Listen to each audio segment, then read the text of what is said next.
असेल लवकरच महानगरपालिका, नगरपालिका, जिल्हा परिषदांच्या निवडणुका होऊ घातलेत आणि त्या दिवशीने काही समीकरण बदलणार का, कसे आहेत वगैरे आपल्याला म्हणायचं आहे. स्थानिक स्वराज्य संस्थेच्या या निवडणुकामध्ये आता असलेली परिस्थितीमध्ये काय बदलावा होईल मला नाही वाटत. बरं नाही. कारण असं आहे की आता लोकसभा विधानसभा झाल्या, चित्र आपल्याला स्पष्ट आहे. केंद्रात राज्यात बीजेपी सरकार आहे, महाराष्ट्रात अलायन्स आहे आमच्या एकनाथ शिंदेची शिवसेना आणि माननीय अजित पवार यांची राष्ट्रवादी, असे 3 पक्षाचं सरकार आहे आणि मजबूत आहे. 200 पेक्षा जास्त आमदार आहेत आणि समोर 30-40 नाही हो. आणि मग तुम्ही म्हणाले ही समीकरणं होते. समीकरणाचा कोणताही परिणाम आमच्या या महाराष्ट्राच्या युतीवर या केंद्र सरकारवर पडणार नाही. परिणामाला विरोधकांच्या साथ थोडी मीडियाची मिळते, हे दुर्दैव आहे. राष्ट्रवादी काँग्रेस, माननीय शरद पवार साहेब, त्यांची ज्येष्ठता पाहता मी त्यांच्यावर कुठली टीका नाही करणार, पण सध्या तरी त्यांनी आताच्या या राजकारणामध्ये तसं भरीव काहीतरी करू शकतील अशी परिस्थिती पण नाहीये. आता राहिला प्रश्न काँग्रेस.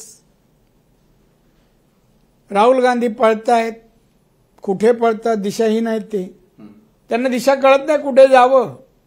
ते फक्त टार्गेट मोदींवर टीका करायची, अमित भाई शहांवर टीका करायची. मी या मताच आहे. मोदी एवढे सिनियर आहे, देशाचे 11 वर्ष हे आहे, पंतप्रधान असताना राहुल गांधींनी टीका करताना थोडा विचार करायला पाहिजे. तुझा राजकारणाचा अभ्यास, ज्येष्ठता, श्रेष्ठता अजून तू काहीच सिद्ध करू शकलास नाही. खरं म्हणजे तू अशा प्रकारे जे काही शब्द उच्चारतोस पंतप्रधान, ते राजकारणाच्या किंवा भारतीय संविधानाच्या मध्ये कुठल्याही नियमात बसेल असं मला नाही वाटत.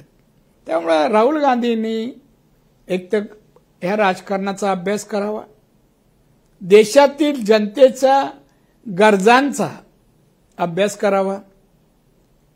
पूर्वीचं काँग्रेसनी काय दिलं होतं या देशाला, त्यामध्ये मोदींनी काय बदल घडवला, हे समीकरणाचा जरी त्यांनी अभ्यास केला तर त्याचं तोंड बंद होईल. आणि म्हणून त्यांनी नुसते नावाची फोड करताय, नरेंद्रची. आता दुसरी गोष्ट तुम्ही उल्लेख केला, असं विरोधकांना का वाटतं?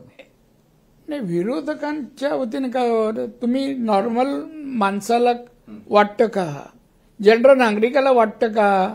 एक तर एक पहा, काँग्रेस आणि त्याच्यावरचे त्यांचे साथी या ऑपरेशन सिंदूरवर जो हल्ला भारताने केला त्याबद्दल आणि भारताच्या 26 नागरिकांना ज्या प्रकारे मारण्यात आलं काश्मीरमध्ये, या बाबतीमध्ये काँग्रेस आणि त्यांचे साथी हे कोणाच्या बाजूने असायला हवेत? देशाच्या बाजूच्या. देश कोण चालवत आहे? मोदी. मग अशा वेळेला तुम्ही साथ द्यायला पाहिजे, टीका नाही करायची.